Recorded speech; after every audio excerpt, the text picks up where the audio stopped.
I gotta shake their world. You gotta feel how the earthquake Mhm. feels like. Okay. Mm, you want to start? Me? No. Oh, do we want to do that? I don't. Do you want to do that? Sashi Pookie? Just I don't want to do Sashi Pookie. okay. And then do the motivation. Oh, the motivation. Close your eyes, sit up Oh straight, boy, you I know. never do the motivation. Motivation. It's always the same, right? To solve all our problems, to be happy, to be completely free from suffering. It's hard to imagine that it's possible because mostly we take care of ourselves. uh, but if you take care of other people, uh, it's the only way to take care of yourself. And so, and if you want to be completely free of all your suffering, you got to work to free every living being from all of their suffering. It's the only way. So here, very grateful. Ina and I listened to the classes this morning, and very grateful to have an accurate description of how to be happy, uh, which is what all of this is. It's extraordinary. So, for the sake of every living being, mm, let's start class. Okay. I was, you guys discussed the four bodies of a Buddha yesterday, didn't you? Yeah, your favorite topic. Well, it's one of my favorites. It's extraordinary, right? Because uh, people use in English, people use the term enlightened Mhm. kind of casually, right? Like I got enlightened. I went to the corporate retreat last weekend and got enlightened. I Or never hear it. yeah, Heard In English they'll do it, or a lot of times they'll use it like scolding. Oh well, I enlightened him as to how his behavior should be. We should too slow. so. Um, So, so uh, so if you think, well, what does it mean to be enlightened? Like we have a definition of bodhicitta, mhm. like the desire to achieve total enlightenment for the sake of every living being. We know that an Arya is somebody who has had the direct perception of emptiness. Mhm. Uh, we know that an Arhat is somebody who has had the direct perception of emptiness and has gotten rid of all their mental afflictions. Mhm. Well, okay, now what's the difference between an Arhat and somebody who's enlightened? Is there a difference? Mhm. Oh, yeah, big difference. Somebody who's an Arhat still has subtle obstacles to their omniscience. And when you're enlightened, well, what's the definition of that? That's when you've gotten the four bodies of a Buddha, which I think is really cool, right? Like you think, what am I trying to do? Well, you're trying to get the four bodies of a Buddha. The Sambhogakaya, right, which is the body of the Buddha that's in their paradise. And that paradise would be like whatever you could imagine, like whatever would be perfect for you. And kind of hard to imagine, right? And when I was in retreat, I spent a lot of time visualizing what that would look like. And uh so that's the like God in heaven, right? Then you have the Nirmanakaya, which is the emanation body, which is like Jesus come down to earth. And then you have the Dharmakaya, which is kind of like the Holy Spirit, and it's split into two different parts: the Jnana Dharmakaya, which is the omniscience of the Buddha, and the Svabhakaya, which is the emptiness. And that's part, the Svabhakaya is the part that we all share in common. So if you're human and sitting here watching this, your emptiness is exactly the same as the emptiness of the Buddha. And that's what makes it possible to become a Buddha, right? Like the world is a blank screen that your mind is playing a movie out onto. And so if you're human, it's well, you made the movie to see yourself as a human. If you change the movie that you're making, you can see yourself be a Buddha, which means enlightened, which means you have those four bodies. And so if you're ever thinking of like, well, okay, a year later, it can be a little confusing. It's like, well, why do I want to be enlightened? Like what's happening with enlightenment? It's, oh, well, okay, you're going to have those four bodies. You're going to be uh like, I mean, frankly, in Christianity, it's the Holy Trinity, right? You're going to be uh all of that, which is, it's really cool. It's extraordinary, right? And you can think, well, if life's why is it possible? Because the world's a blank screen. You could be anything. And so what's really cool is that, okay, so it's not just suffering, right, that we're getting rid of. You're going to have something cool on top of it. I mean, you get to have all of those bodies. It's a dream that's, I think, bigger than what you could dream of without somebody telling you about it, right? Like it's extraordinary. I think just a normal human would have a hard time coming up with the idea that they could be Four bodies. four bodies, right? Yeah. It would take a pretty good imagination. Or four parts of the body. Four parts of the body, yeah. So this class is going further, right? I mean, if the whole idea of the previous class was, remember that whatever we do, if it is without three elements or understanding of emptiness of three spheres, three elements, then our good deeds, they bring temporary result.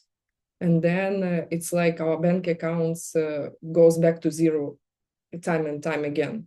And if you remember about the emptiness, so you intentionally, you do the same thing, but with understanding how the reality functions, then this karma never wears out. It's pretty extraordinary. Like they're talking about the three spheres, and that if you think about your actions in terms of the three spheres, that the same exact action becomes the cause for enlightenment. It's pretty extraordinary. So I was impressed with the class. Yeah. So now the logic is like there was a question by the junior monk Subhuti. There was an explanation of how to practice, how a bodhisattva should practice, and can we call somebody a bodhisattva and why, right?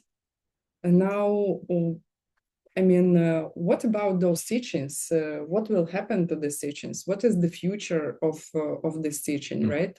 If we say that there is nothing wrong with you, if everything wears out, because this is the nature of reality, anything that is born will die, anything that comes will go, then how about these teachings? And is there any hope for us? So we can probably have the first slide.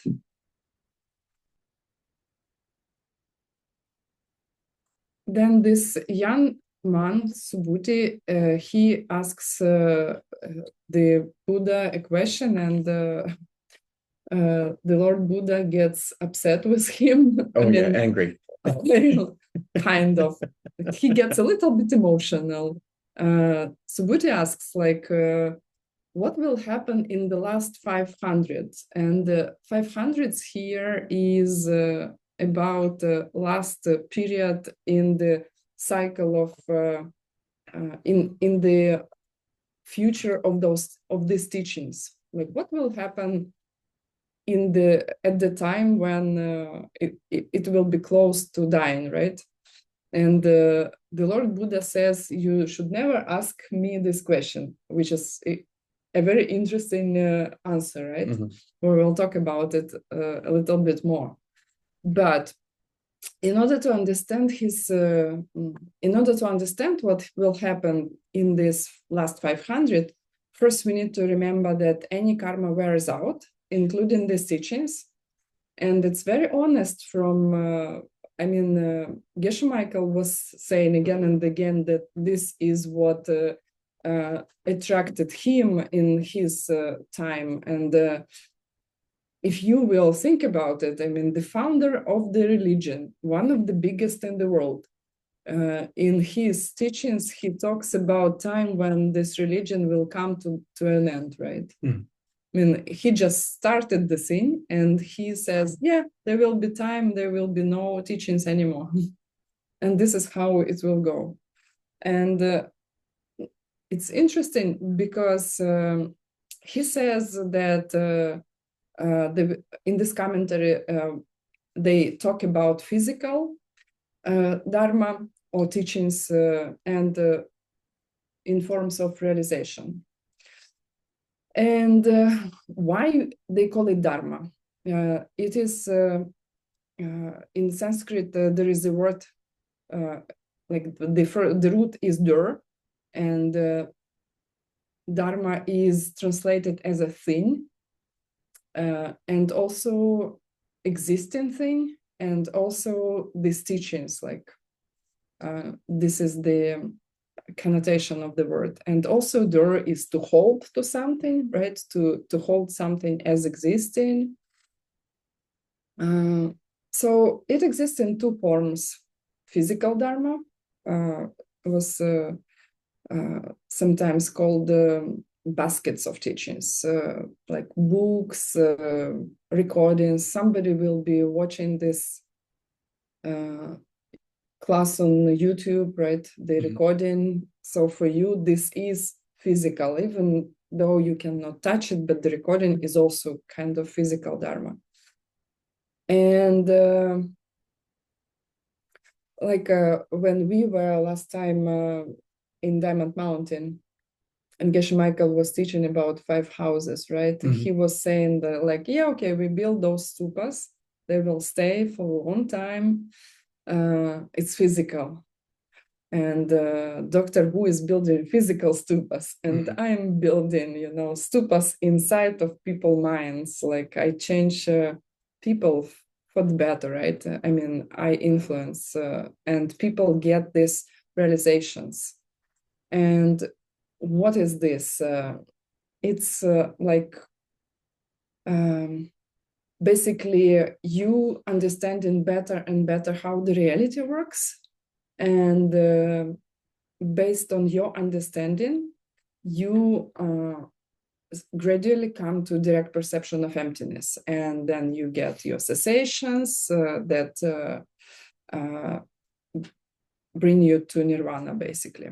So Lunkichu and Tokpichu, physical and in form of realizations. Do you have anything to add? A couple things. Well, this is where they talk about Slow down. Yeah, this is where they talk about the Abhidharma Sutra and Vinaya also, right? The 3 baskets. So Abhidharma, in this sense, is the collection of wisdom. The sutra is going to be, in this sense, talking about meditation, and Vinaya is keeping your ethics, like your vowed morality. And so then why are they divided into those 3 categories? If you in order to get wisdom, which is the ultimate form of wisdom is going to be the direct perception of emptiness, right? So in order to get that, you need to, which is the Abhidharma. In order to get that, you need to be able to meditate.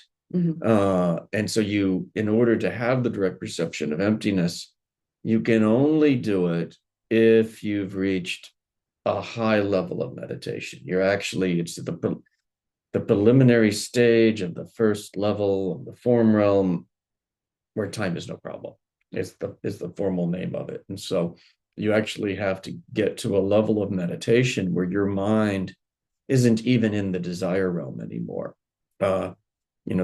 We're here, humans and animals and hungry ghosts and hell beings are all in the desire realm. And you're actually in a different realm at that point.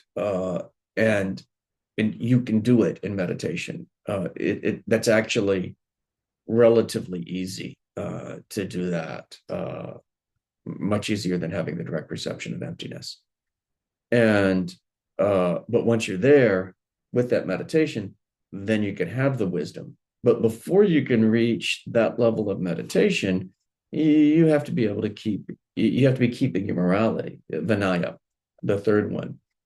Because if you're having major problems in your life, you just simply won't be able to focus well enough when you're sitting on the cushion. So the three build on each other, which is and you know, like, why do we care, right?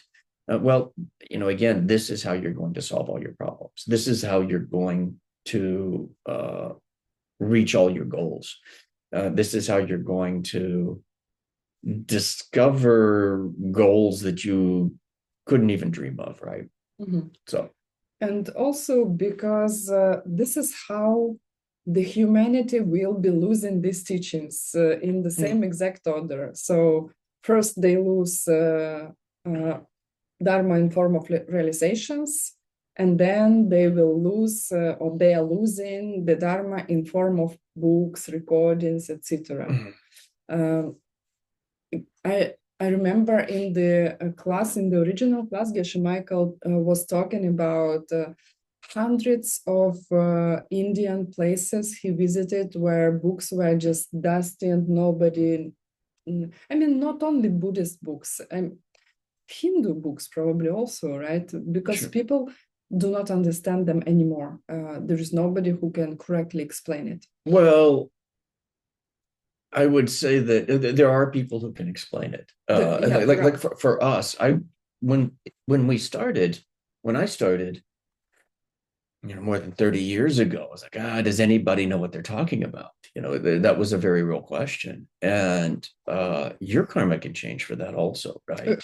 Wait, this is a spoiler. Oh, wait, okay. No, we should first go to the dark, you know, and then to the light. But okay, well, all right.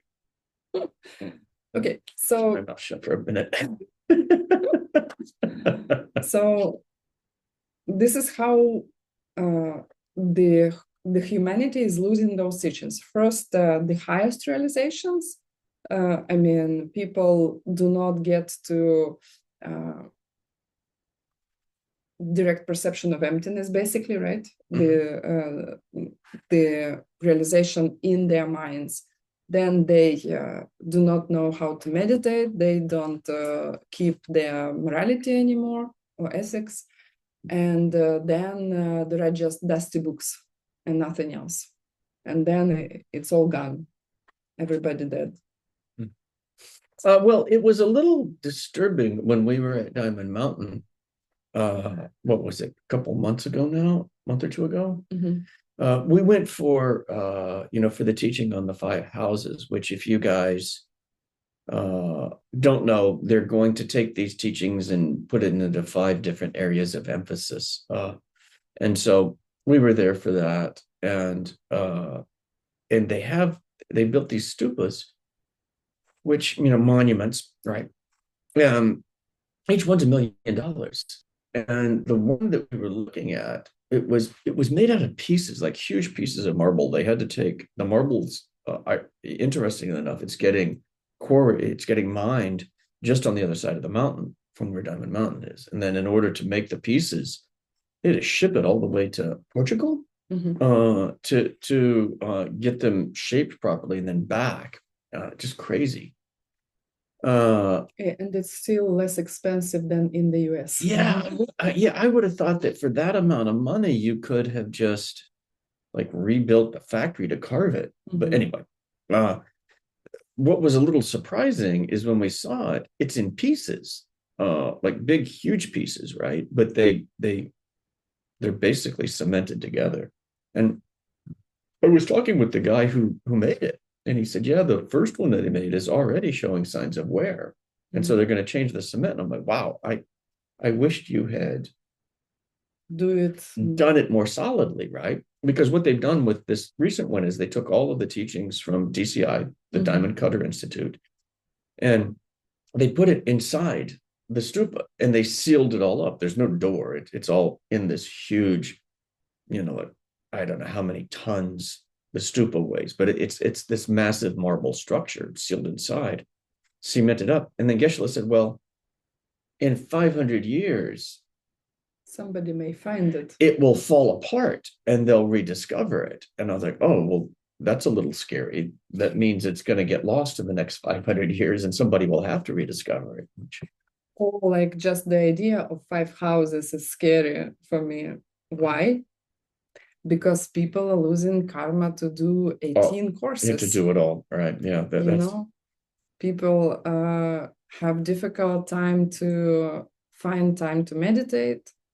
They have just I think I will go ahead and tell them why we were late, because somebody sent me a link about one Ukrainian lady. Probably she's building her blog, and she wants attention. I didn't look it up yet, what are other stuff. Probably she's criticizing kind of everybody important she can find, and then people, they pay attention and she builds up the audience. But boy, she picked the exactly wrong person to criticize. Probably you can guess who. Like on the whole planet, probably she could not find anybody worse as a criticism object. Well, and with this, I will say it's completely fair to question somebody. It's completely fair to debate them. Like, I don't think that, everything's not self-existent, right? Like, I mean, you can have whatever debate you want to have, right?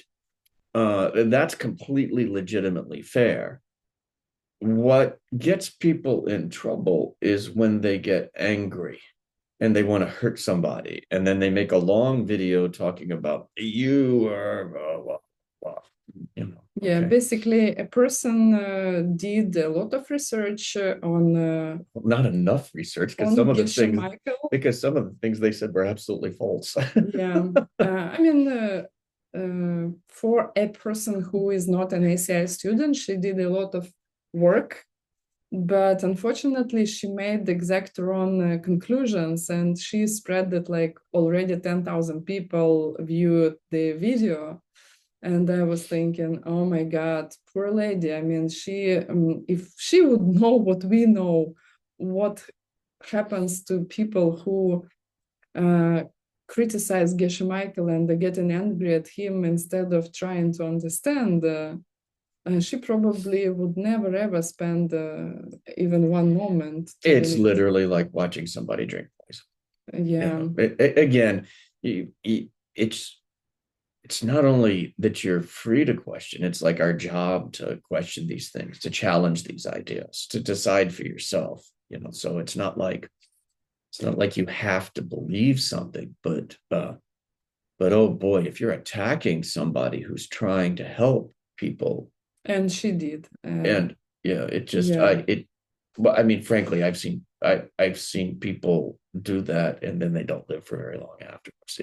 It burns their karma up so fast that I don't know about this individual, but I've seen other people. She looks like a nice young lady. I mean, it's strange. I don't know anything about that, other than the video we briefly saw. Yeah. So, and the closer you come to understand something really deep, the more you are expected to be criticized. This is why I was mentioning it. Of course, like a Ukrainian lady, like 10,000, what is 10,000 views for Geshe Michael? Nothing, right? I mean, he has 300,000 probably just direct students. It will not hurt him, but it's just one of examples that if you will really come close to something cool, then the obstacles will come up. Well, and it's also an example of emptiness, right? It's Geshe Michael can get up, or Lord Buddha can get up, or Jesus can get up and say, treat your neighbor the way you want to be treated. And people get upset. or they can say chapter 8 or they can say century. like if there's somebody from a foreign land in your country, treat them well. And like take them in and feed them and clothe them and help them if they're a stranger in your land, which Jesus said. And then but In every single religion they have it. but then people hear it, and then so those are the words, but then what's going to happen in your mind? So that's the raw data, right? Like some kind of sound comes, but then you're going to put your own label onto it. And so the same person can watch Geshe Michael say, be kind. And one person says, oh, well, okay, that's a really good idea. Another person says, maybe. Yeah. And then a third person says, oh, you were a horrible person for saying that. And then it's kind of it's really funny. It's funny and it's tragic. Yeah. Because the person who starts attacking the person who's trying to teach people to be kind, yeah, they're not going to like the results, because whether they believe it or not, cause and effect is still going to keep playing out. The screen of their world is still blank. They're still going to be making a movie from those actions. And so, if you start attacking people who are trying to help, well, you're going to make a movie based on that, and it's not going to be a pleasant one. So anyway. Okay, so basically the first question was about physical and karma and dharma in the terms of realizations, and then how does it look like when the dharma, this teaching died, is when you have nobody who knows how to teach, nobody who is teaching, nobody knows how to teach, nobody is practicing.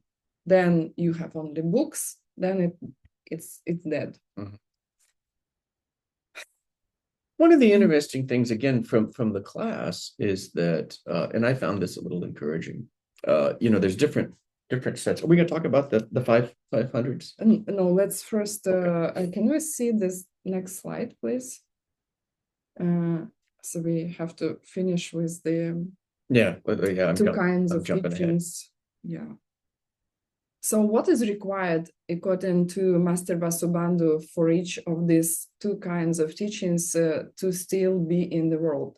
First, you need physical dharma. Somebody is teaching to others with a good motivation, which means there is a kind of a burden on you also if you're listening to what we say today, because we are passing it on to you right now. Maybe somebody else was passing these teachings to you. You get like, how you call it? Now it's your turn, you have to study it. You have to be good at this, not superficially, but you have to study in depth as much as you can. And you need to transmit at some point.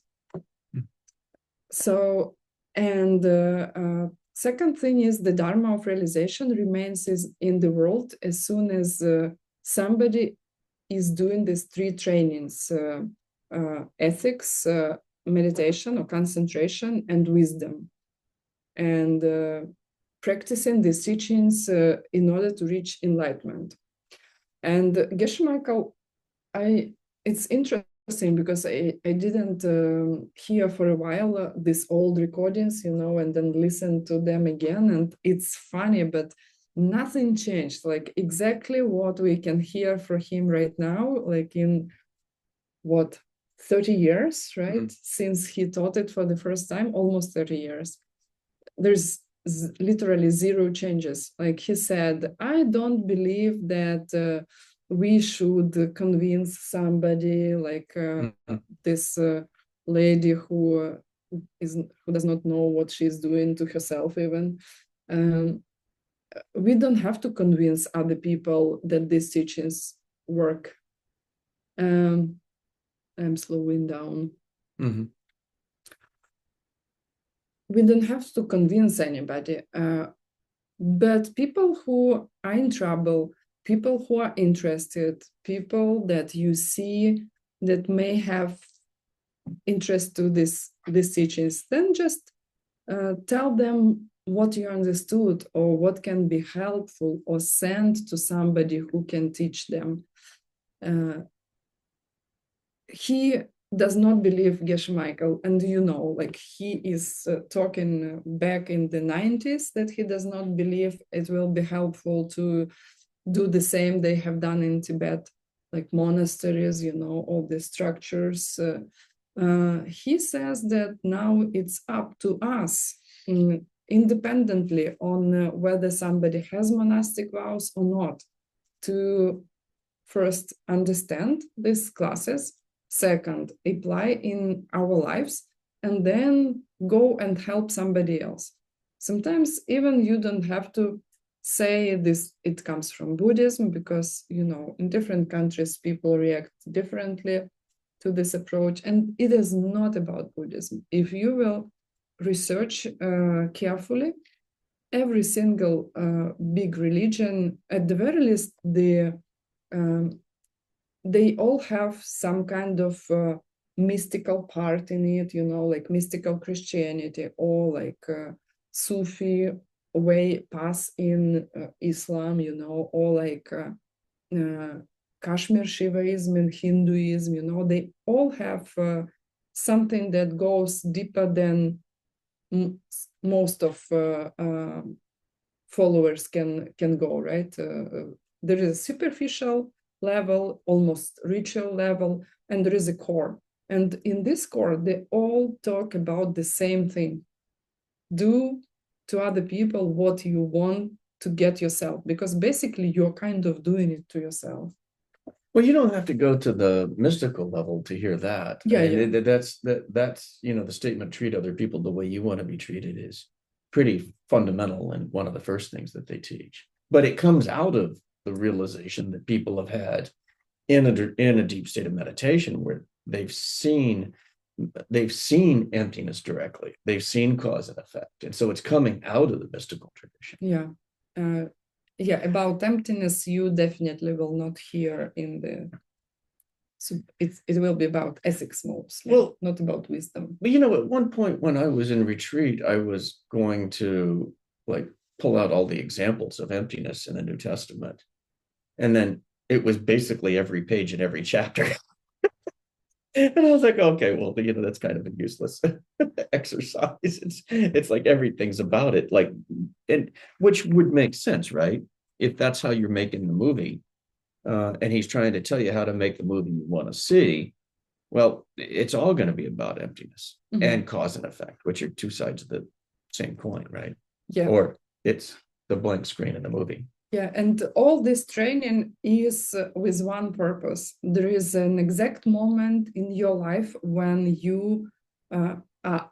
we will definitely, how to say, like the most important goal that, if you understand these teachings, probably you will have, is to have this 15-20 minutes and see emptiness directly, right? Because then you are definitely on the path, and then definitely you will not go back to any other suffering conditions anymore. And I think also for everybody here, thinking about what are you going to do to be able to understand this material, to keep it in your life, to, this is the instruction guide for how to get out of suffering, right? Well, how are you going to hold on to it so that you don't lose it, since we're talking about the destruction of these teachings? And you're going to teach it to people, right?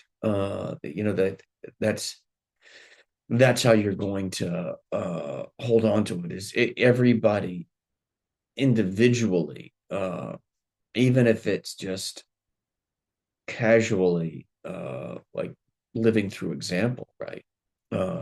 But frankly, it was one of my main goals in life, is to pass this on, so that if we don't get enlightened in this lifetime, I'll have the teachings again next lifetime.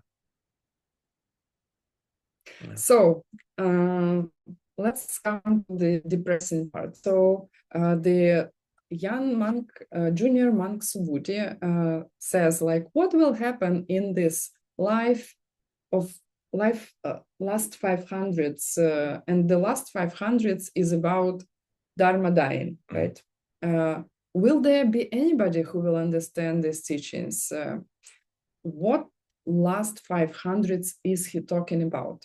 I mean, is it just 500 years after Buddha Shakyamuni went to his final parinirvana, of like how to calculate? Are we there yet? Or is it coming? Are we past it? So there are lots of different approaches to it, and we will share all of with you all of them. First is, as I said, he gets upset and he said, you should never ask about this question, meaning your question is stupid because you do not understand emptiness, right? And we will go back to it a little bit later. Of course, one of my favorite statements is that there's no such thing as a stupid question. Mm-hmm. There's only stupid people.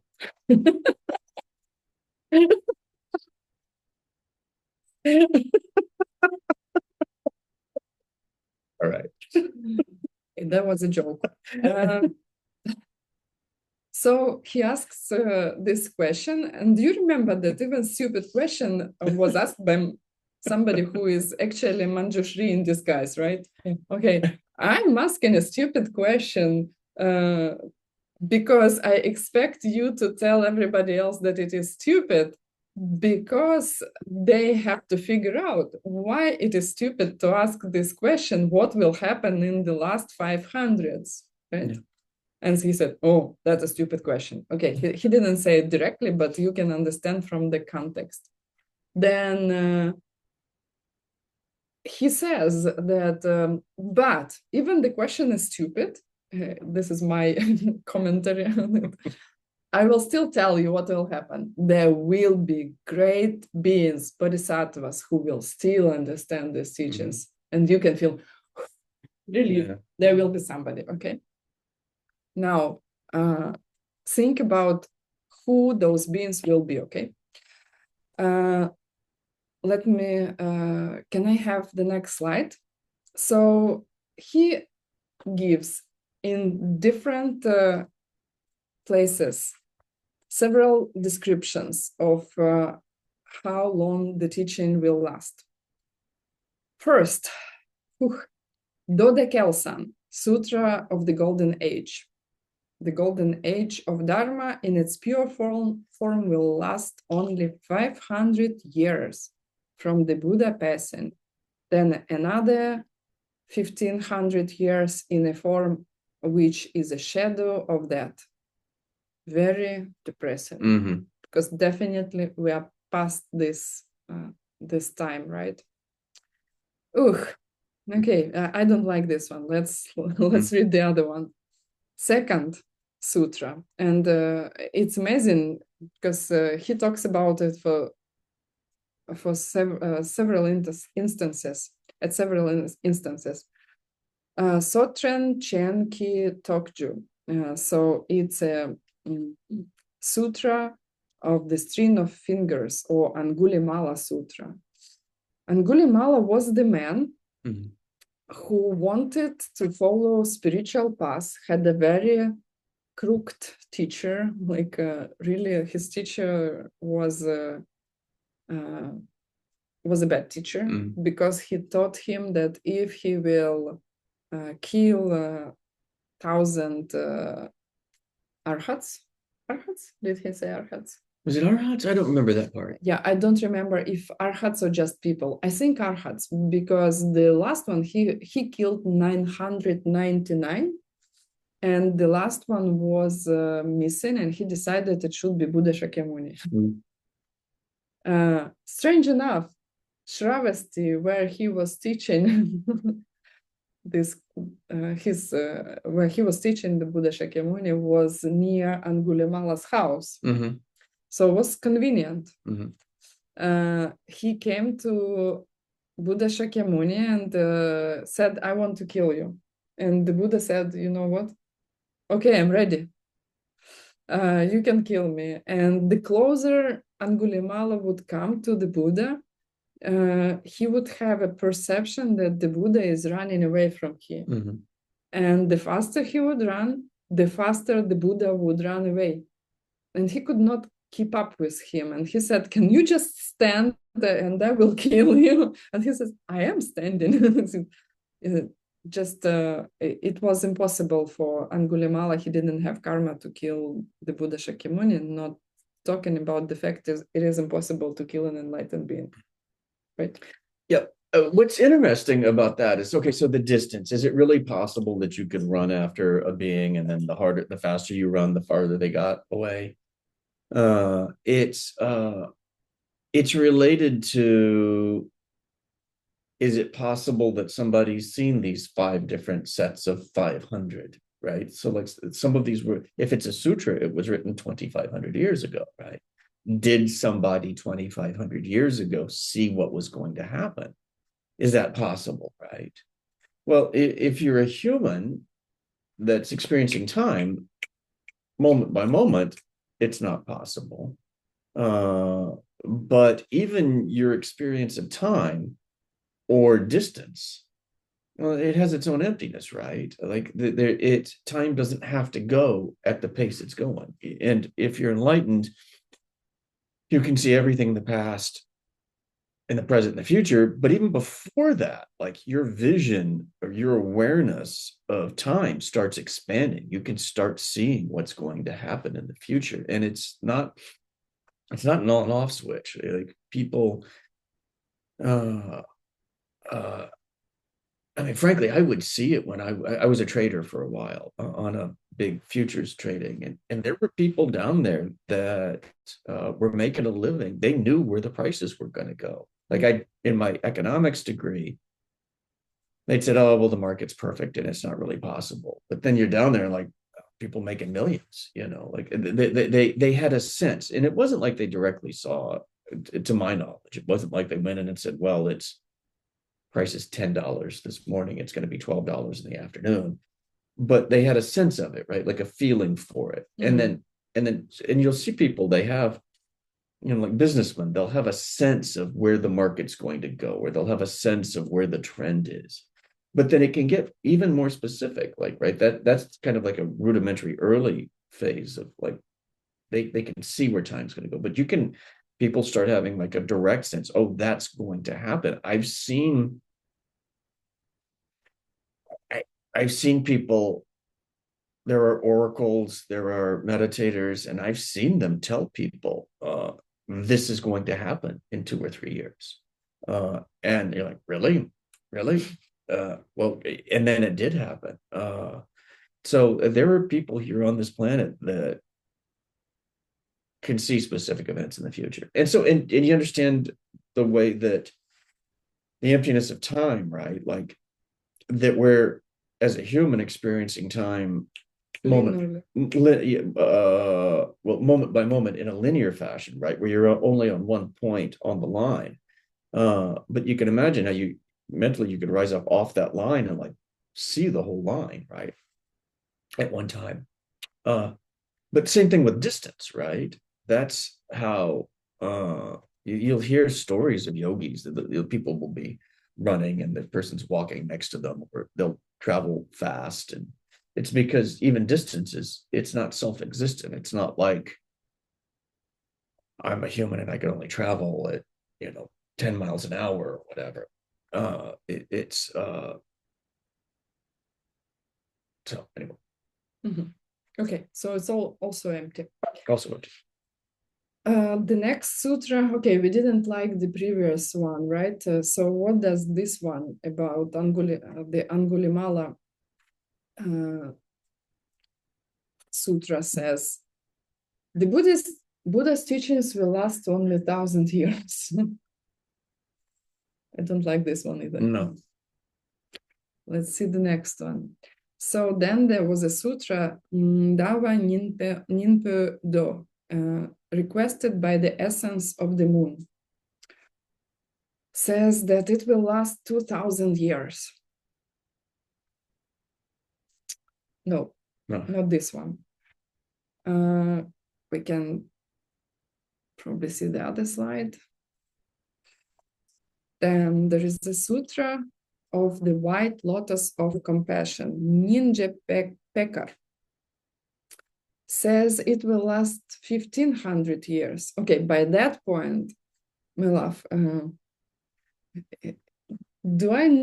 maybe I misunderstand something? He's supposed to be omniscient, but he's given every time different answer. Yeah. Maybe he does not know what he's talking about? Well, it's like your favorite question. For whom? Like for whom does the Dharma die, right? Yeah. Like it's for like the 1500. Okay, so by the time that would have been about the time that okay, so the Lord Buddha was 500 BC, and then it flourished in India, and then it moved out of India to Tibet around, what are we going to say, 800 AD, earlier than that. 800 to the 1,000 years. Yeah, but by AD, but by 1,000 AD, 1,000 AD, 1,500 years after Lord Buddha, Buddhism was all but dead in India. There had been wars, and the monasteries had been attacked, and completely destroyed. And so it was almost gone, almost completely gone in India where it was born. So for those people, yeah, that would have been an accurate statement. Now it was still very much alive in Tibet, but you had to go up into the mountains, the Himalayas. It was isolated there for almost another 1,000 years. Okay, there is one more, the sutra requested by the goddess of the flawless light. Mm-hmm. Sounds promising. Promising, but unfortunately it says that 2,500 years after the passing of Lord Buddha, it will be spread to people with red faces. Ruddy faces. Red faces. No, okay. Ruddy, I guess he translated it ruddy there. Ruddy means red. Mm. Like when you've been running and your face gets all pink and sweaty. Mm-hmm. So, yeah, ruddy faces referring to Westerners. And Choni Lama says that, the Dharma will last in the world for 10 periods of 500 years each. So you can make calculations for yourself. And every 500 years, there will be something that will die. So there will be disappearing, something higher, then something medium, then even the low will disappear. Mm-hmm. And this is how long the Dharma will stay since the Lord Buddha passing. Well, I can tell you right now that, is the Dharma alive in the form of realizations on this planet? It is. Yeah. Geshe Michael has had the direct perception of emptiness. He's clearly lived out a life. Our explanations that we have of the Dharma, in the physical form are super clear. You can practice it. Frankly, it's all intact. And there are a number of teachers that are qualified to pass it on. It's pretty extraordinary. And so, out of what are there, 8 billion people on the planet, I don't know how many qualified teachers there are, but But it does not look to me as hopeless anymore, because we traveled to India, we've been to Saramay, we have seen other monasteries. We know that even in Giluk, there is a Gandhans, also in southern India. There are also places in northern India. So especially Saramay and Sarajay because they're the best. In Karnataka, India, are the best, because this is where all these classes are coming from. And we have seen monks debating, many monks. There are about 6,000 monks right now, 6 or 7. I'm forgetting. I should ask Rebecca. I think 6,000 monks in those two Sera monasteries. 600 children in the school, so underage, like 18 and 3 years old to 18. And then you were in between. So it is still alive. Not only it is alive, they started printing books. I mean, Western type books, not the traditional Tibetan type books, but Western type books with Tibetan in it. You can buy it in the library of the monastery. I bought like 20 something books, including famous books like Abhidharma, Arya Nagarjuna, commentaries by Choni Lama on Arya Nagarjuna, and other stuff. It looks like now it's better than at the time when Geshe Michael was teaching ACI classes, right? I mean, we have other problems, but I've said this before, but 30 years ago when I was in university, the question was whether or not these teachings were going to survive at all. And if it was just in the form that it was in when I was at the university, I would have said no. But it's here, and the ACI courses are clear. There's a lot more than just the ACI courses. There's, frankly, everything you need to get enlightened has been translated. Will be available for you if you want it. Okay, so can we go back to the slide to see the where are we at? Next part of the question 3? Oh, I thought it was interesting that, like, and Choni Lama talked about it being available for 5,000 years. And, you know, again, Choni Lama was 19th century, a little more than 100 years ago that he was saying that. And he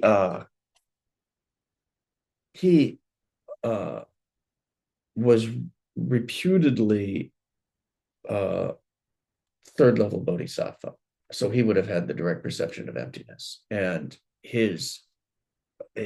pretty cool things have been happening for him. And he said 5,000 years. And Geshe Michael in the class said that he believes that for us, that 5,000 year statement is the accurate one, that the Dharma will last for another 2,500 years from now. Okay. Which was encouraging, right? I mean, that's important. Encouraging. Did I blow it? No. Did I tell the end of the story too soon? Not yet. Okay, so what are the 10 periods? They are basically divided into 3 parts. So 5,000 years, right? 3 parts, 10 periods, and they are combined into 3. The era of results, the era of practice or trying, and the era of physical dharma. So let's go through the era of results. First 500 years, we can stop slides for first 500 years,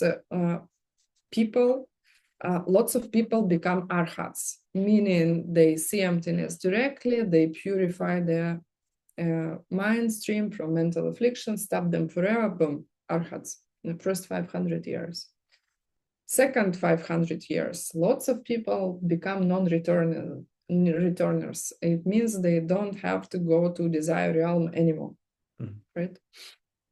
They can be still born in form or formless realms, but for them, as for bodhisattvas, it goes differently than for just, somebody who did not take bodhisattva path, went to those realms, then they usually fall into hell realms after that. Not for bodhisattvas, does not work same way.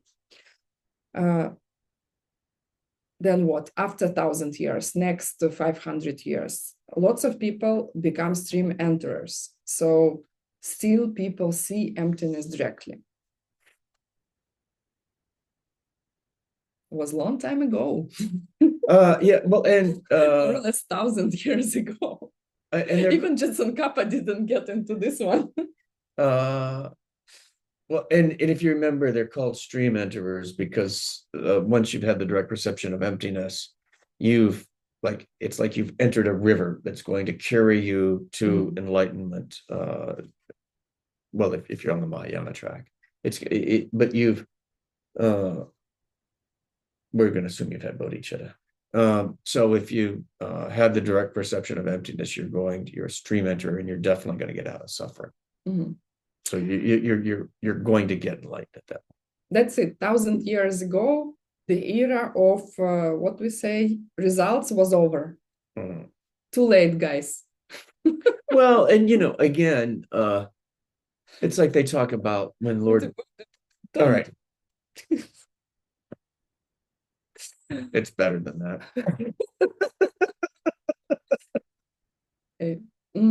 Because they need to feel really desperate, you see. Okay, make them feel bad. Okay. So more black color, okay? The era of practice, 1,000 years ago started, right? 1,500 years after the Lord Buddha passing. The era of practice, meaning people were trying, not really reaching, right? First 500 years, that's Jetson Kappa made it to this one. People are trained in wisdom. They still can understand about emptiness and seeds. Then, right after Jetson Kappa, next 500 years, they still could be trained in meditation. Geshe Michael made it to this one. Bill also made it to this one. This is why he is a 3-year retreatant and you are not, and I'm not.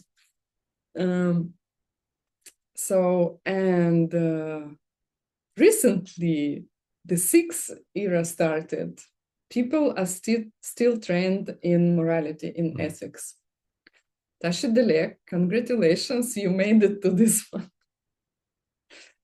Okay, then what will happen next? Era of physical dharma. People talk, but they have no practice and no attainments. Are there anybody among you who cannot meditate every day? Oi. So next 500 years, those three baskets about morality, concentration, and wisdom still exist. I mean, physical dharma, right?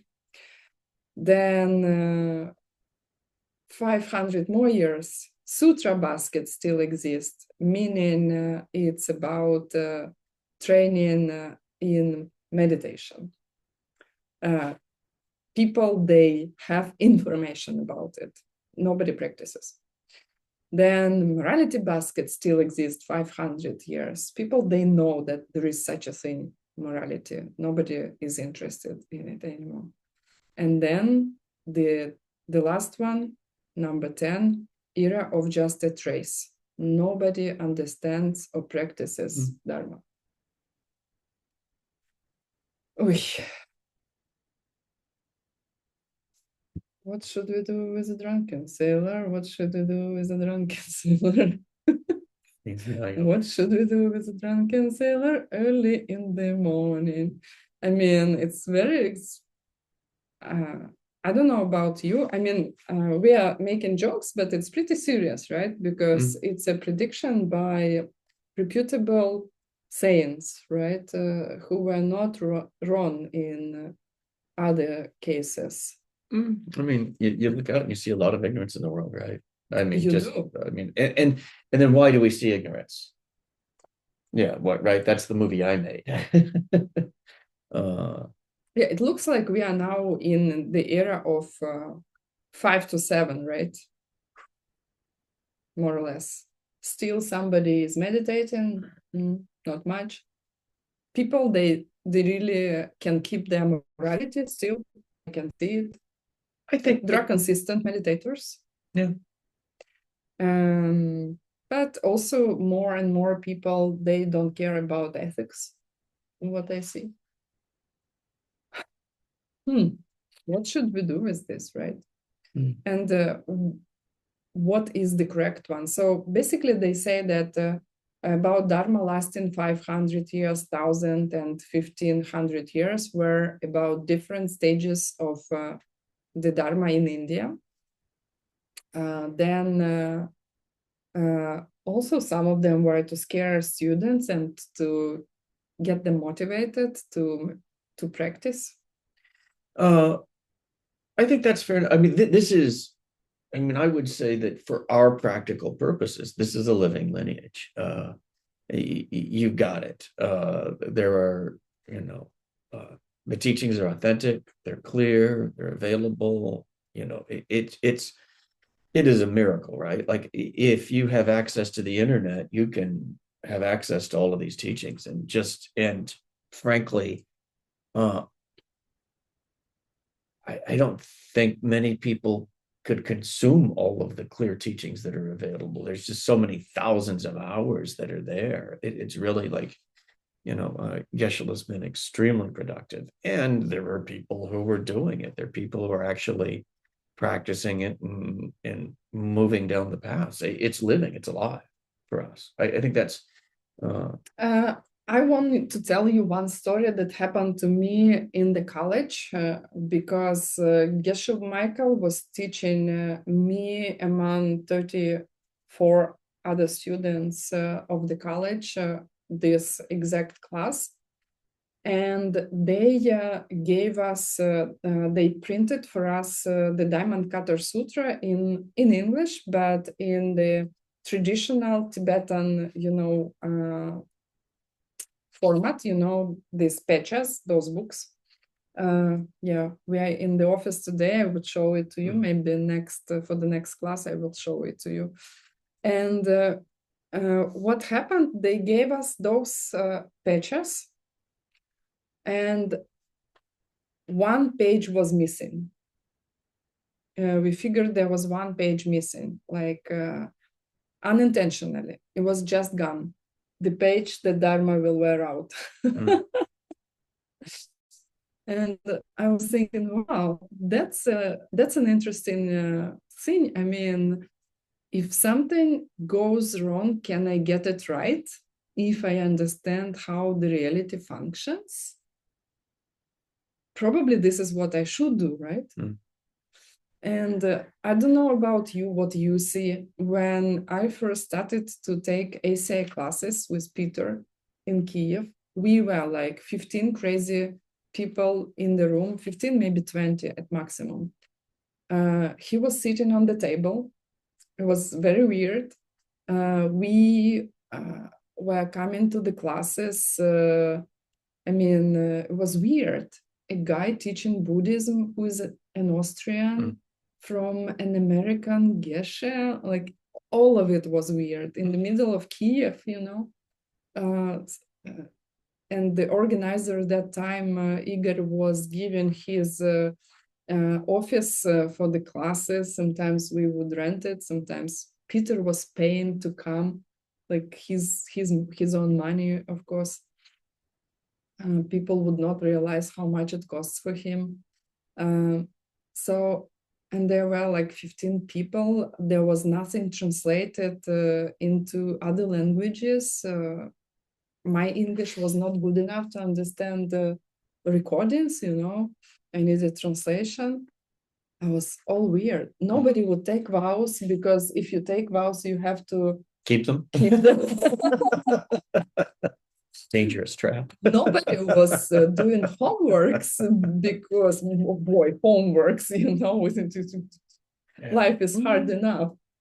And now we have thousands of students. We became important enough for people to criticize in Ukrainian language. That's a winning video. I should tell you what. Yeah. It means we are making difference in this world if people criticize us. It's growing for us. We've seen. It was only a few years ago. I thought, well, I'll teach one person. And I remember I told JB, I said, yeah, I might just teach one person in my life. He laughed at me. And but you know, and not just this group too. We see other groups where people are taking this knowledge and using it to accomplish things. It's really, I mean, with health, with partnerships, with money, it's really extraordinary. Frankly, it's fun to see, right? What we want to say, it doesn't have to be the way it is written, even in scriptures, because if it's written in the scriptures, it does not mean they are lying to us. Oh. It means they are given the exact information we need. And maybe sometimes you need to scare somebody to motivate to move faster, you know. That's definitely something that we all should do. And from the other side, as Bill said, nobody ever had that much access to this information in the history. Even Buddha followers didn't have that much access to this information. His direct followers had to go physically with him everywhere to listen to his teachings, and only his cousin got all the set of all his teachings, learned it by heart, didn't get a dime. Forget about this Ukrainian lady who did not get what Geshe Michael is about.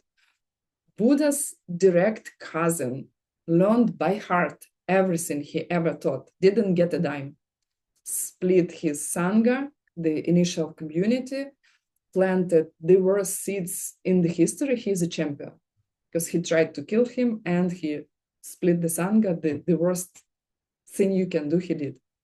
Ended up in the deepest hell, and the Lord Buddha had to go there to get him out. Trouble, you know, trouble for, for the Buddha. So you have time because in previous, how to say, like imagine life 2,500 years ago. Even nowadays, it's difficult to live in India, right? People have to work hard. Like 2,500 years ago was worse. You had to be really a royalty to have time.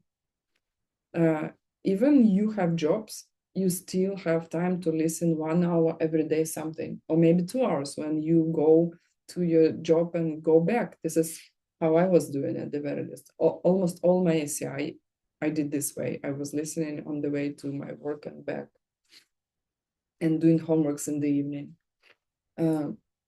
You're educated enough. That was a big deal because almost Tibetans, they were not educated to read and write in most Indians.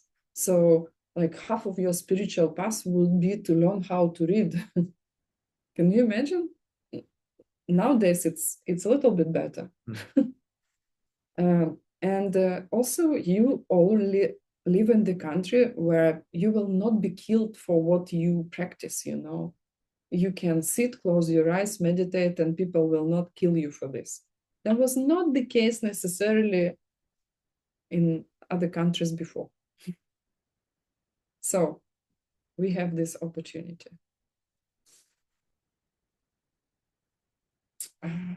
Anything you want? There is one more question, actually. And then, so let's go back to the question. Those bodhisattvas who understand the Diamond Cutter Sutra in the last 500 years would not think that the following 4 things exist. This is straight from the commentary. Because if they would, that those 4 things exist, they wouldn't be great bodhisattvas. So what is the difference? Why they're so special, those bodhisattvas of the last 500s? They don't think that self exists, like perceiving oneself as me, which exists on its own without a projection. They don't think living beings exist without my projection, right? We don't think life exists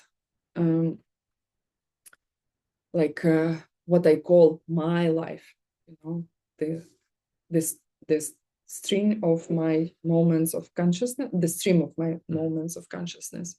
And they don't think a person exists, kansak in Tibetan, right? Self-existing, moving around and functioning. So like Dak, self-nature, Samchen, living being, Sok, life, and Kansak, person. Whew, what does it mean? Mm. Why is this important? Why there's great bodhisattvas? Well, yeah, it's pretty extraordinary, right? Like you think about it, uh it's hard to imagine. It's why they call it deceptive reality, right? I mean, to think that, like I'm a human being, I see this hand because my mind is projecting that. Like I'm not like there's not like a physical lump of meat that's out there that somehow my consciousness got trapped into, or somehow the meat is producing a consciousness. Like that like that would be like kind of the scientific worldview right now that a lot of people have. They have doubts on it Well, already. they're starting to have doubts, but the idea that somehow this lump of physical matter is producing consciousness, that's not the case, right? That it's my mind, like a dream, right? Like I'm dreaming this, and I think that's one thing that can be helpful for people. It's like, have you ever had a dream where you were talking to somebody that looked real, right? I mean, have you ever had a dream where you were having a conversation with somebody and you didn't know what they were going to say? Well, where did that conversation come from, right? I mean, it was a dream. Hmm. Yeah. I mean, how is it possible that you're talking with yourself and you don't know what you're going to say? But yet it happens, right? Uh, but that's the same thing. It's like your your your body, yourself. There is no bill that exists until my mind projects it. Yeah, but because you perceive your perceptions, Mm. right? And you do not perceive the process how you project it, No, then it's easier to get caught in the perceptions. You no. see, like I can perceive my hand, I can perceive my thoughts, but the process how I'm making it happen, it's not visible, it's not perceivable for me at the moment. So this is why we get caught in this. It's why it's deceptive reality, right? Like it looks like it looks like the things and the people around you have some quality, some characteristic, something in them that's independent of your mind. And then why do we care? Like why is this kind of obscure conversation important? Well, if somebody around you, like maybe they're legitimately irritated, right? Somebody's Like from their own side. criticizing or something, right? Yeah, like if somebody has the characteristics that you think they do and it's in them, but it's not coming from you. Well, maybe then it's okay to yell at them, right? Like, Or like criticize Geshe Michael. well, it's like, well, yeah, criticize, but it's like, I mean, that's like the old, code of Hammurabi, right? It's like an eye for an eye. So, okay, well, maybe that's Code of what? the code of Hammurabi. Okay, I don't think translators will be able to Okay, yeah, translate that's not fair, is that it? Right. eye for eye, a tooth for a tooth. Yeah. So that was the one of the original ancient laws, like when they were trying to form the rule of law. Okay, so like The old Bible. yeah, Right. yeah, the Old Testament. So it's called the Code of Hammurabi, the laws of Hammurabi. And so in that case, it was like if you take my eye, well, I'm going to get to take your eye, right? Yeah, I don't know how to translate Hammurabi. Yeah, well, that's the name of the man, Oh, Hammurabi. okay. So you translate Hammurabi as Hammurabi. Hammurabi. uh, and so, maybe that makes sense if things have some kind of self-existence outside of you. But Hammurabi. um, Okay. but uh, if what you do to other people comes back to you, right? Like if I'm projecting this, then the code of Hammurabi Is wrong. well, it's horrible, right? It's just like, okay, well, I lost my eye, so now I'm going to make sure I lose 100 of them, right? I'm going to take your eye out, right? It's horrible, right? And so that's why it's important to look at this, and that and it's hard. It's hard to understand, right? Like we're going to have doubts about this until we have seen it for ourselves directly with the direct perception of emptiness. And it doesn't mean that things don't exist. They do. They just don't exist the way we think they do.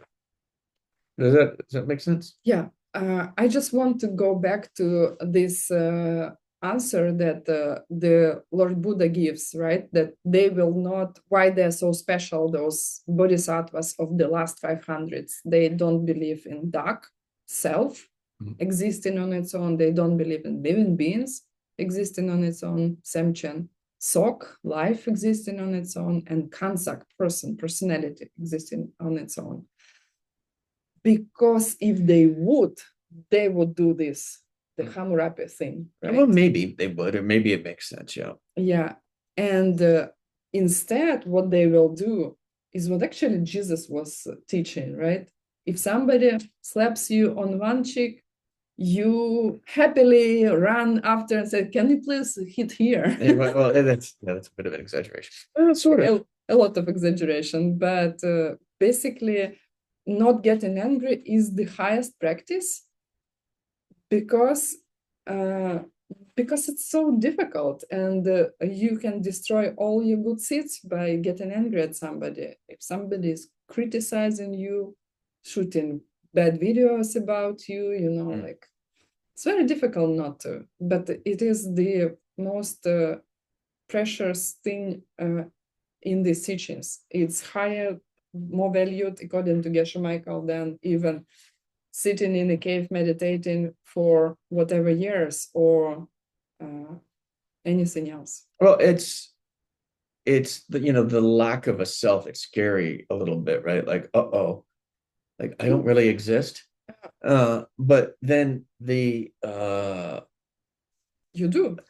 Well, but it can make people upset, but it's actually a good thing, right? Because Bill, the human can't get enlightened. Can't. It's a lump of meat.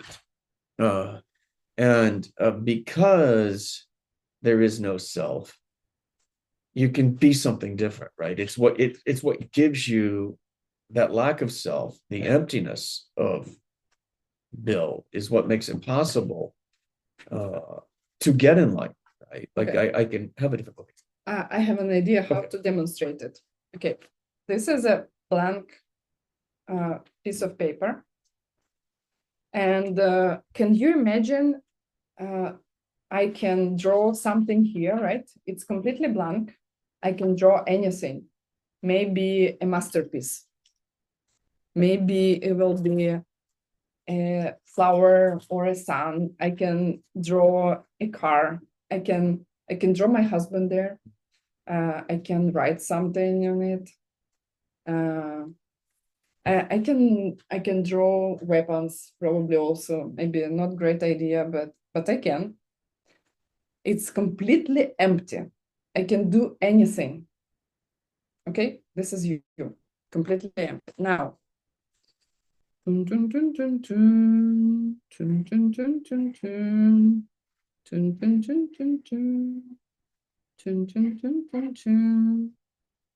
ta-da! Can I draw anything here?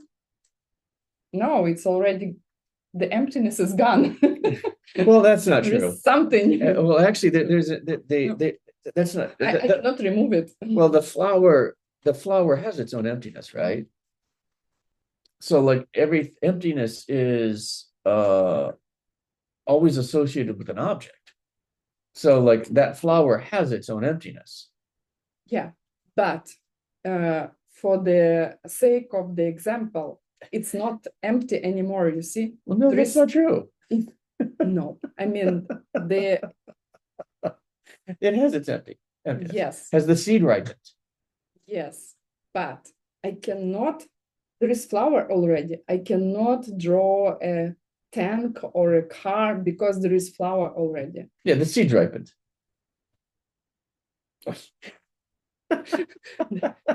you are discussing it from the point of view of the highest school, and I'm trying to explain the blank screen. If there is something, one molecule that is not blank on the screen, you cannot really use it as blank screen anymore. Does it make sense? I think you're gonna have to work on that example, honestly.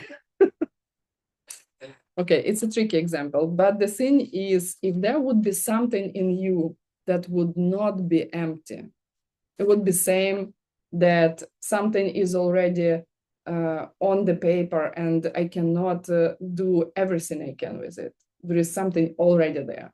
So only if the piece of paper is completely empty, like this one, I can draw anything.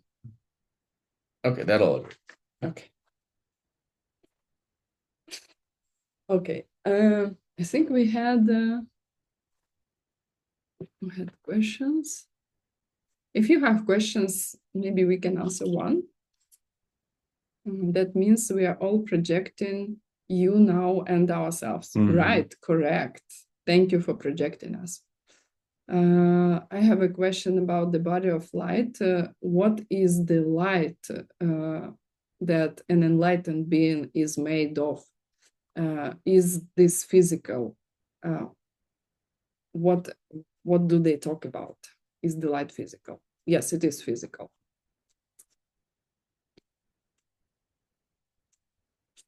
It is physical, and you can understand more about this light when if you study yoga, because YSI is doing an amazing job with teaching about winds and and central channel and meditations on elements, etc. And also, if you will make it, when you will make it to secret teachings, then there is more information. Yeah, that's a bit of a. We can go ahead and tell them this. Like in the yoga classes, the yoga tradition can talk about things publicly that you can't in this Buddhism lineage. There's a reason for it. It's really, frankly, it's very powerful to go down this direction and get things in a specific order. But if you want to cheat a little bit and peek at the end of the book a bit, you can go to the yoga classes and they'll start talking about some things some higher things. So that's actually a pitch for the yoga classes that it's a different tradition. It's a valid one. It has its path. And it's very complementary with what we're studying. And in fact, yeah, I highly recommend you go. And there's some really cool things. And when you see that, it will help your understanding of this material also. So you'll get it eventually. You don't have to go to the yoga. Well, I don't know. Even you should. Yeah. We'll go. You'll if you do the whole thing, you'll have to study it eventually. Yeah. I'm now at the stage of getting the certification of yoga instructor. So maybe we will do some kind of yoga events also. Yeah, it was go. There's secret stuff there that would be secret with us. It's super cool. So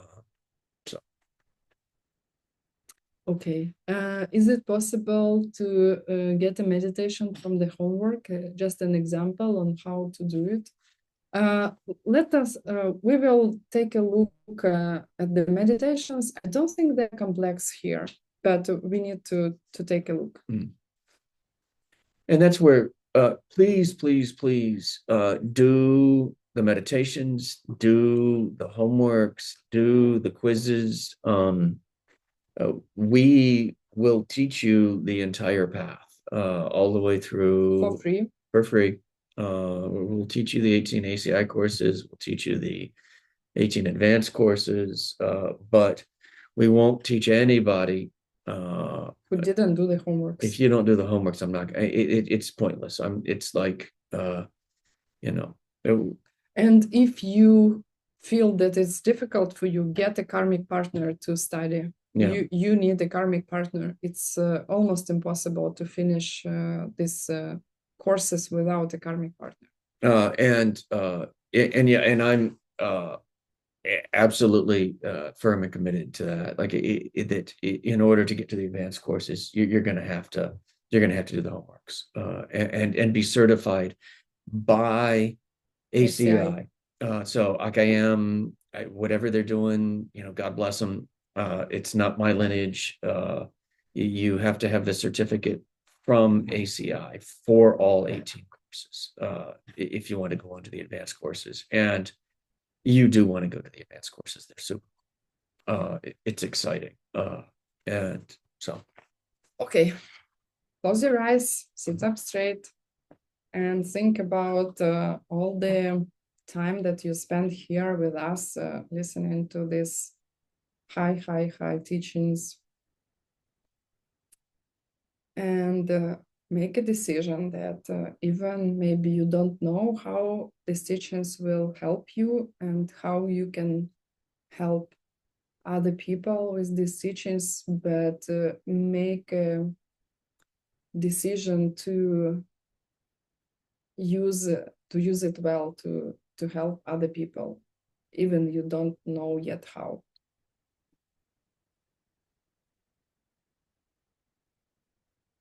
Maybe feel some gratitude to our lineage because it went through a life lineage to you today. And open your eyes. If you are grateful to us, we do not collect any money. Please send your gratitude, your donations to ACI.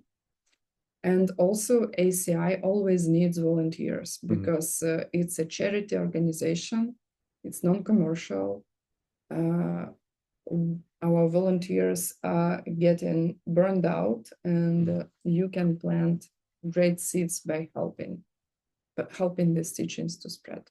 And if you can, give them $5 or $1 or $2 or whatever it is. There was a processing fee. Don't give less than 5, please. Well, there was a processing fee of like $1, and so people were of like $1.50, and people were sending $1. And so it was actually costing them to get some of the donations. And you know what? ACI being ACI, they were happy to take the $1. They're like, look, if that's all you can give, we'll let you. We'll create the connection with them. So, and also very grateful for everybody here for attending the class and giving Ina and I the opportunity to discuss these things with you. Always grateful and happy to see each one of you here. Yeah, and thank you, translators. We know it's not easy to translate those classes. You are amazing. Please stay. Please don't get overwhelmed. Like maybe we can do breaks, like 45 minutes, 5 minutes break, 45 minutes next time to change translators if you want to change. Right. Thank you. See you next Saturday. Next Saturday? Yeah, next Saturday. The most important classes next Saturday and Sunday. You don't want to miss those ones. Yeah, good ones.